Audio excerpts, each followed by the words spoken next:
1973, classified as a third felony offender. Offenses: possession of methamphetamine and possession with intent to distribute methamphetamine. Sentencing dates are November 21st, 2019, parole revoked August 12th, 2020. Next docket, October 29th, 2019, probation revoked June 22nd, 2020. Next docket, October 29th, 2019, parole revoked August 12th, 2020. Sentenced to 4 years hard labor, 10 years hard labor. Parole date, January 23rd, 2022. Good time, January 23rd, 2023. Full term, July 23rd, 2029. Is this information correct, sir? Yes, ma'am. Mr. Marabello.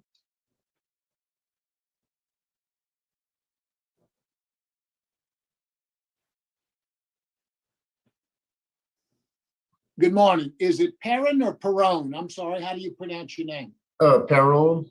Perron? Yes, sir. Mr. Perron, how old are you, sir? 48 years old. I'll be 48 in December.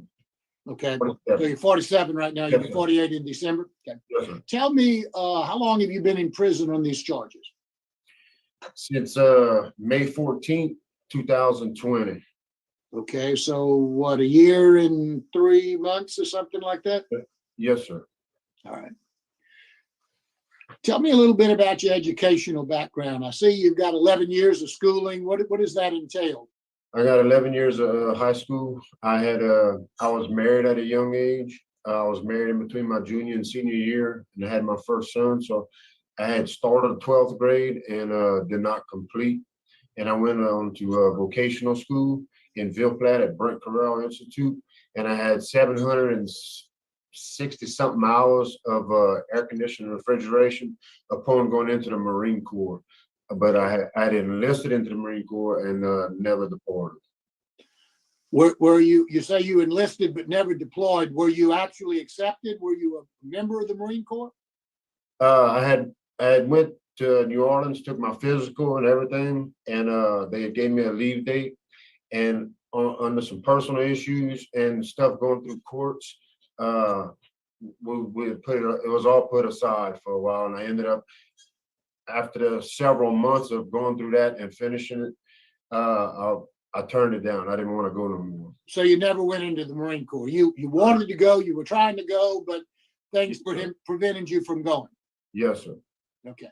Now, I understand that you've got some VOTEC training and you do air conditioning. Is that? Yes, sir. I have 700 something hours in AC and refrigeration, HVAC. I also note on your record that you work in the oil field. What do you do in the oil field? I've been in the oil field since after all that with the Marine Corps, and I didn't go. I went into drilling. I was in drilling for 2 years.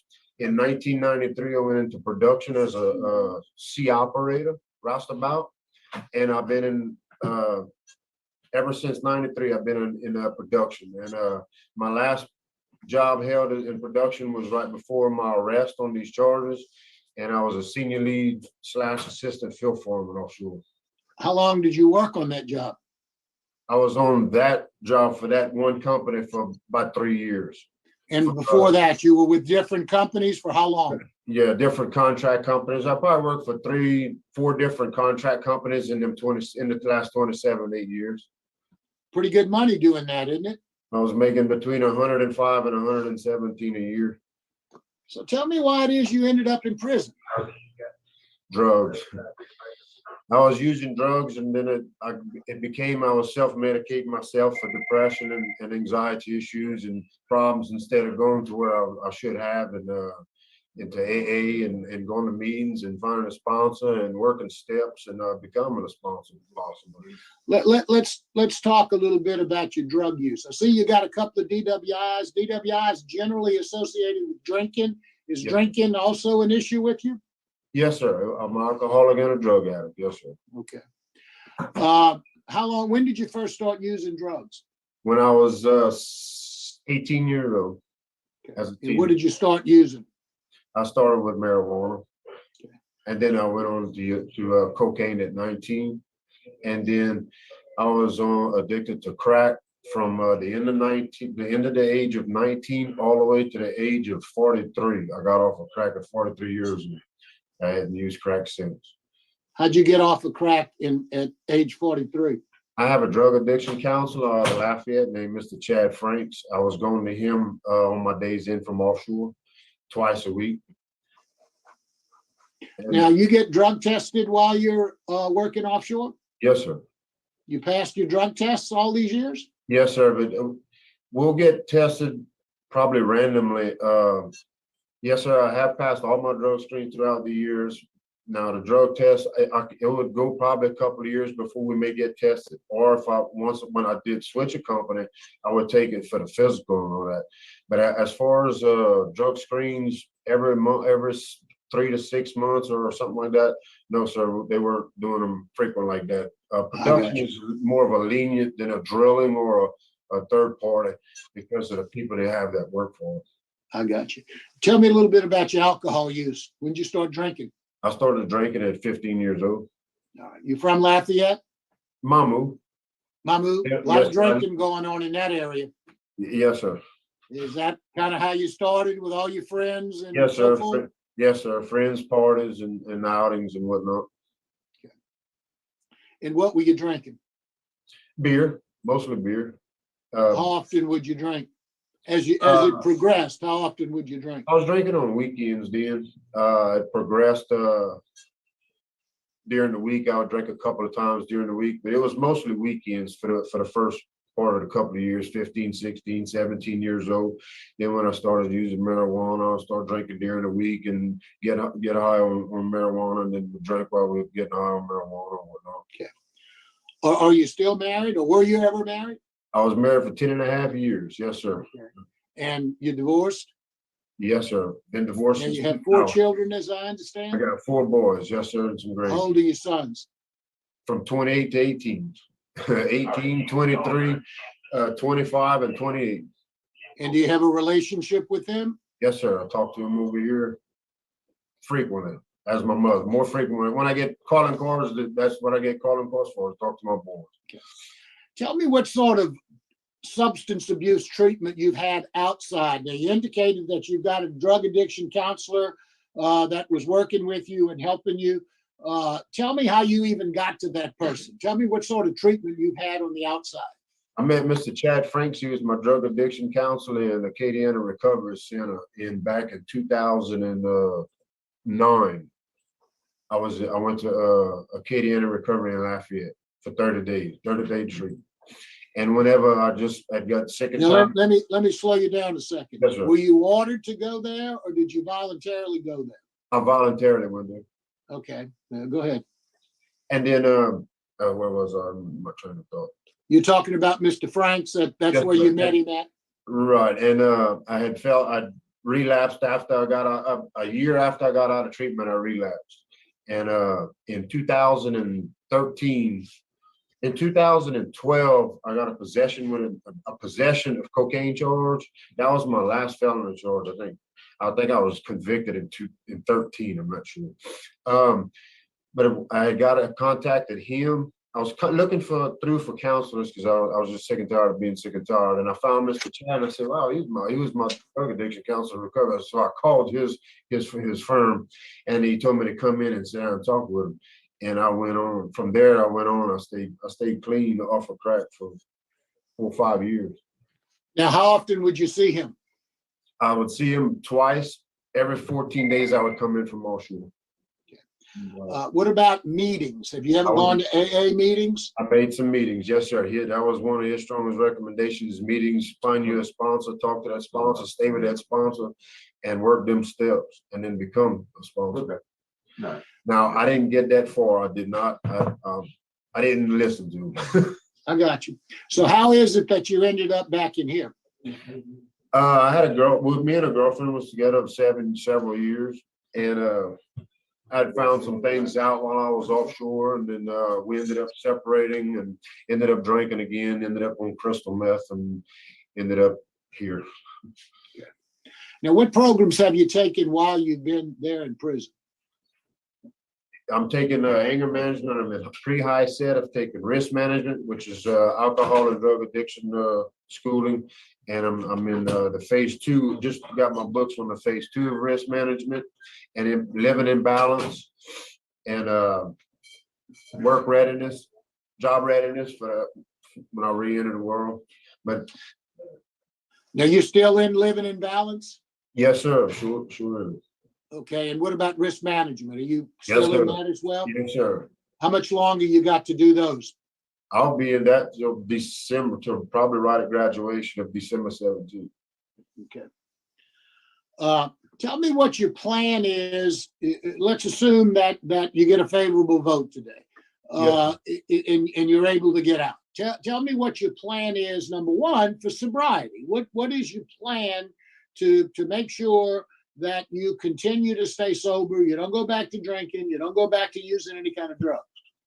The number one thing for my sobriety is when I get out of here is I'm going to contact my drug addiction counselor again, Mr. Chad, and see him when I can get up there to Lafayette. But I will be getting him also to help me, assist me into looking for meetings around my area of living. And so I can get into the meetings and possibly pick me a sponsor in one of the meetings and start working with my sponsor on the steps. Tell me what you've learned or what you believe AA is about or meetings are about. Tell me why that's important. Changing people, places, and things first of all, and it's for help. I guess it's for talking, for group therapy, for one-on-one therapy about issues we may have, or if I get angry and I get in an argument with, say, a relationship or something, instead of turning alcohol or drugs, I can pick up that phone, call my sponsor, go to a meeting that night, and work it out mentally better through meetings and AA and the program versus turning alcohol and drugs. Now you, I believe, and maybe I just get confused all the time. Isn't Steve Hoyle where you are? Yes, sir. Have you tried to get into that program? Is there a possibility of your getting into that program? I'm in the program. Yes, sir. That's what the risk is. That's what. Okay. Yeah, risk management is all about learning your risk factors. How can you avoid using by going through your risk, but instead of your risk factors is something that may make us or want us to make us want to use. But well, how long is the risk factors program? Is that part of the Steve Hoyle yes, program? sir. I'm in the 9-month program, and I will be learning them and dealing with them and working them till I leave the program. Yes, sir. Well, I guess that was my question, and maybe I asked it wrong. How much longer do you have in that program? Till December 17th is my You graduation. thinking December 17th is when you'll be finished with that program? Yes, sir. I'm in the 9-month program here.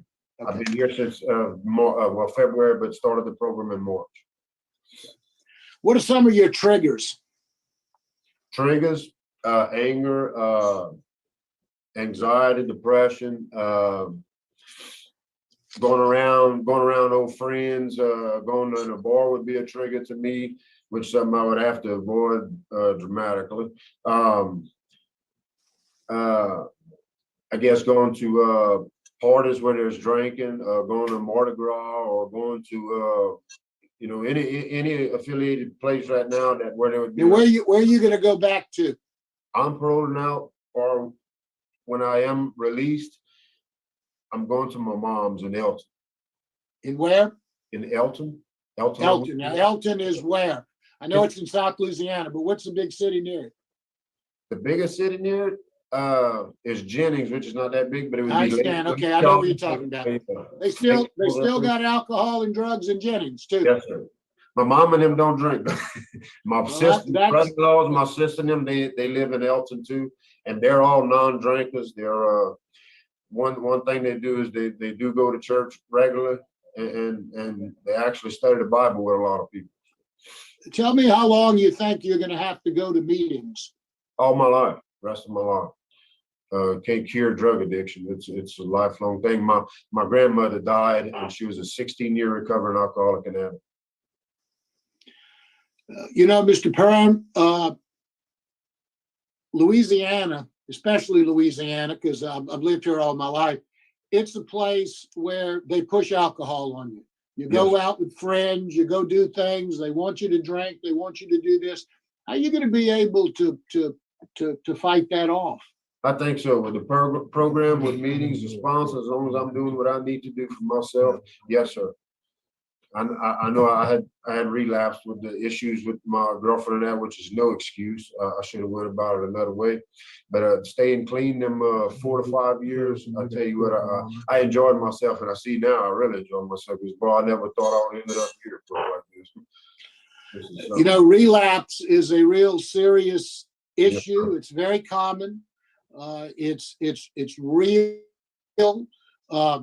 Relapse for you could mean several things. It could mean death. You could die. You could get some bad drugs.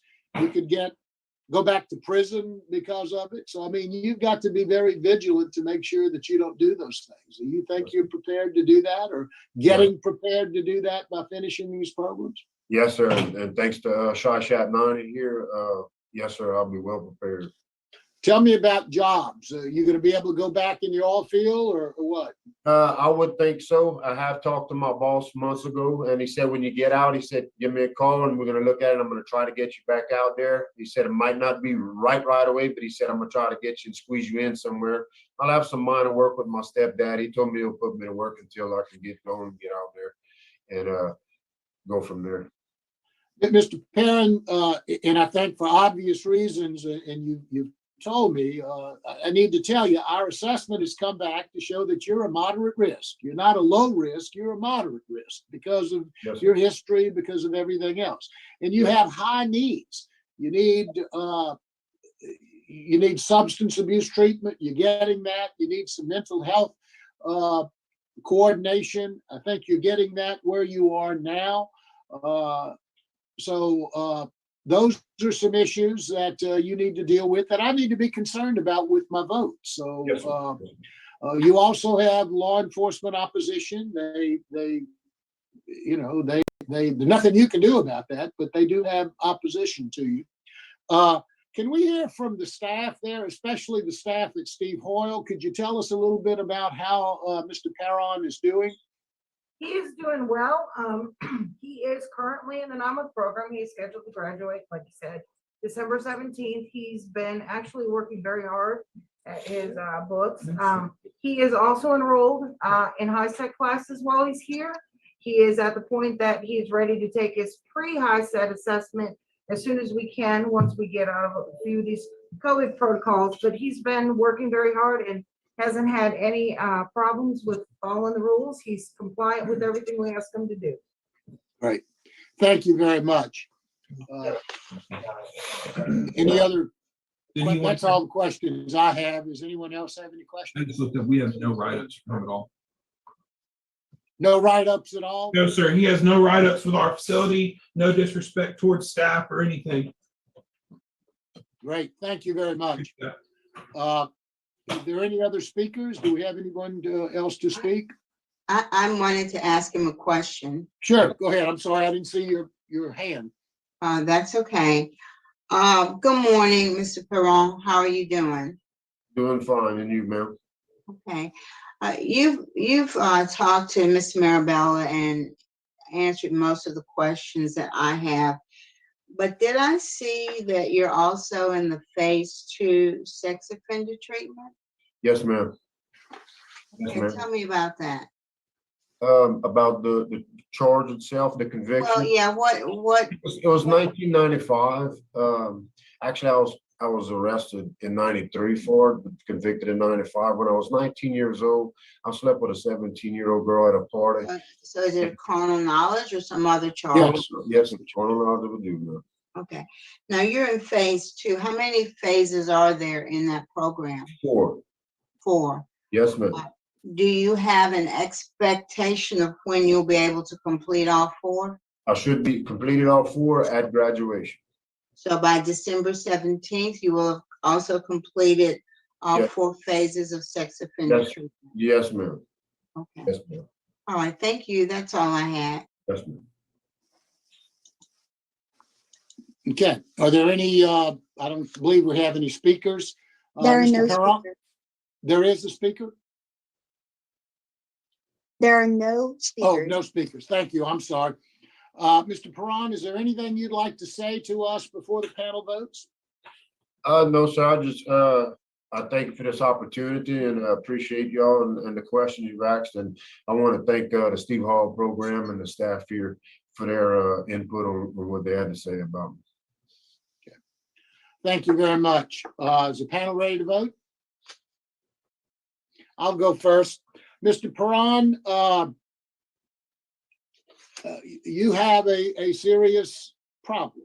You are an alcoholic and you are a drug addict, and you recognize that. Yes, And that's important. It looks like you've tried over the years to do the right thing, but you realize how hard it is. It's not easy. I mean, it's not the kind of thing that you can kind of slip back into and get out of. I mean, you almost start from the very beginning again when you relapse. You've taken some good programs. You're in some good programs. I realize that you had that carnal knowledge charge a long time ago. You paid your dues for that, and I'm glad to see that you're taking sex offender treatment now again many years later. So I think that those are very important things. Those are things that will help you to stay clean and stay sober. Again, you've got a medium risk, so you've got to be very, very vigilant. And you've got some high needs. So I'm convinced that you're trying hard. My vote today is to grant your parole conditioned upon your graduating and finishing the Steve Hall program. Judge Jackson has pointed out the sex offender treatment, you will graduate roughly the same time. So I'll make that as a condition as well. Once you complete those programs, I would require, add a condition that you be on a curfew from 9 to 6. Now, if you go offshore, you can work that out with your parole officer as to when you work, and they'll make those conditions. I would like you to go to 3 AA meetings per week. Steve Hoyle will likely make some recommendations to you. If those recommendations are more stringent than 3 meetings a week, then you follow their recommendations. Otherwise, I want you to go to 3 AA meetings per week. that's right. I'd like you to do 5 hours of community service as well per month. So that would be my recommendation. Ms. Jackson? Yes. Ms. Perron, I agree with Ms. Marabella. I think you have insight into your situation. Yes, You understand that you're an alcoholic, you understand that you're a drug addict, and you have the knowledge that you need to not relapse. The issue becomes, are you going to use that knowledge? Is this the longest time you've been in jail? yes, ma'am. Sure. Don't like it so much, huh? No, ma'am. Okay. Well, I'm going to likewise grant your parole conditioned on your completing the Stephen Hoyle Substance Abuse Program, including the sex offender treatment program, that you abide by 9 p.m. to 6 a.m. curfew, do 3 AA meetings per week, and 5 hours of community service work per month. And good luck to you, Ms. Perron. Yes, ma'am. Thank you. Ms. Wise? Yes, sir. Good morning, sir. Good morning. I see your situation a little different, and I don't want you to rush out of there. You got a fairly lengthy sentence, and you have time to finish it. My vote is to deny, because you have all law enforcement opposed to your early release, poor supervision history, and a moderate risk and a high need. I want you to have plenty of time to finish everything. Once we grant, we're in a 9-month window, and I hate it for you to be trying to rush out of there. Because you can reapply, when you're eligible. They are good about getting you back on the docket. My vote is denied because I want you to take your time and finish the programs. Best wishes to you, sir. Yes, ma'am. Thank you, Ms. Wise. Mr. Perron, you have 2 votes to grant conditionally and 1 vote to deny.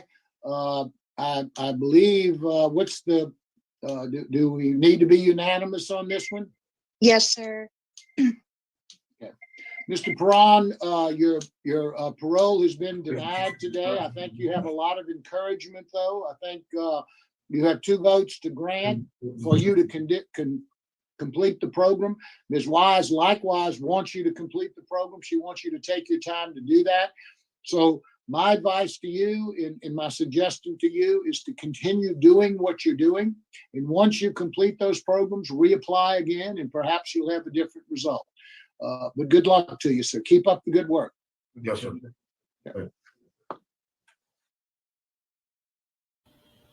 Okay, so let's unpack that. One is, I'll just start with saying that I'm confused if Miss Wise is paying attention. Mr. Marabella and Miss Jackson said, when you finish your programs, the sex offender treatment and the Steve Hoyle, then you can qualify for parole. And Miss Wise says, I'm going to deny your parole because I want you to finish your programs. This isn't the first time I've seen her do the exact same thing. And I don't, I don't want you to rush your programs. You can't rush the programs. You got to do it. Right. So it sounded like they were saying the exact same thing, except Miss Wise was saying that you're going to be denied. Whether or not you agree with Miss Wise denying him or not is one thing. But again, I don't understand the preface for denial. It didn't make any sense. It was the same exact terms that Mr. Marabella and Miss Jackson had laid out on the table. Imagine what he must be thinking when he goes back to his cell. Like, what did I just hear? I don't get it. They granted me on condition that I complete, but then I was denied because I need to complete the programs.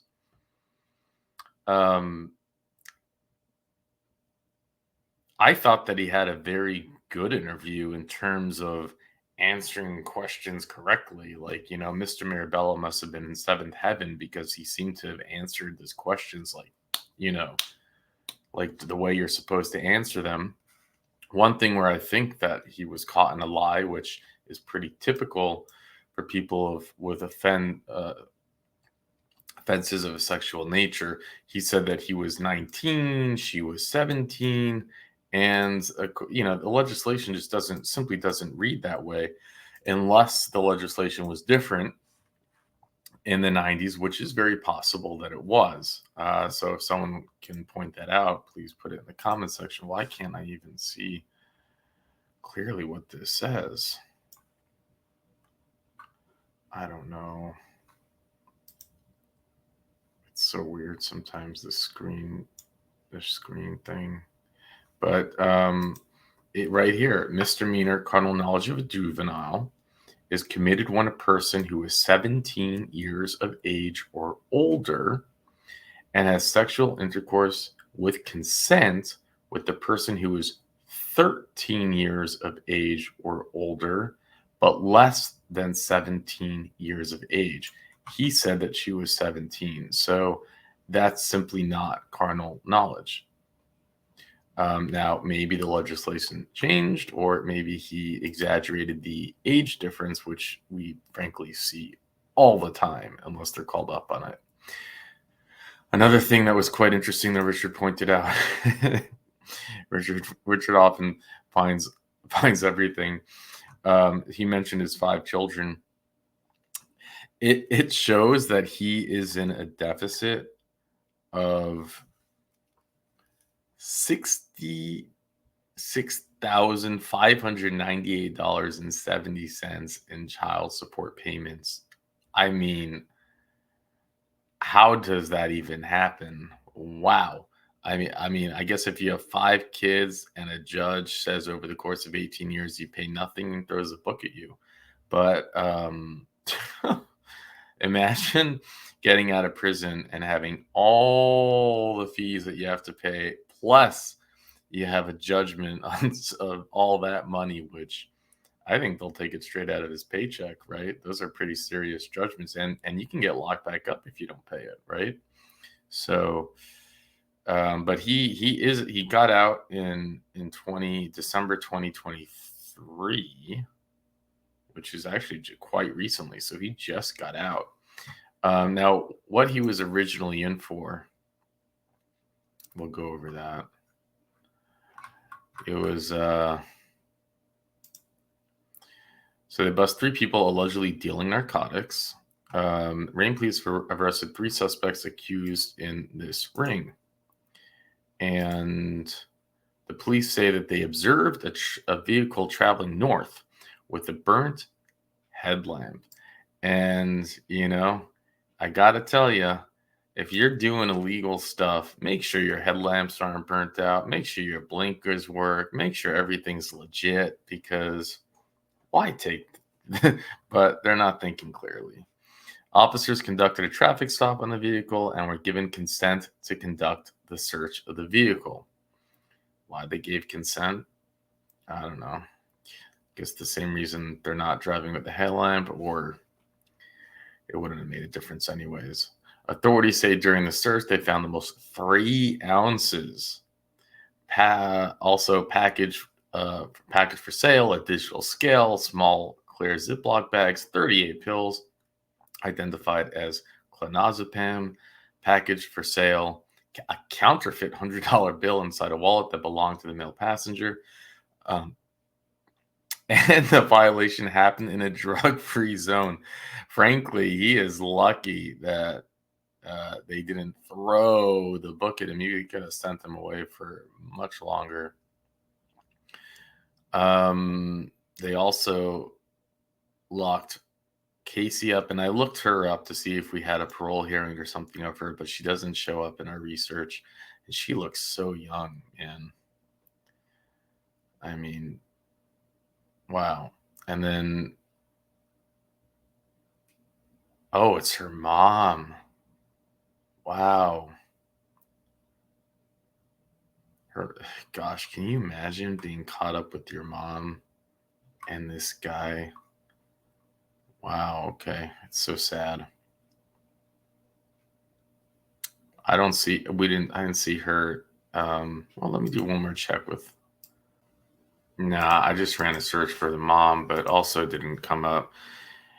But yeah, that was what they were caught with. And so he got revoked and the whole thing and this sentence, but he's out, and hopefully we don't see him again. But if we do, that we'll post it here. So thank you, Richard, for the information as always. And with that, I'll let you go.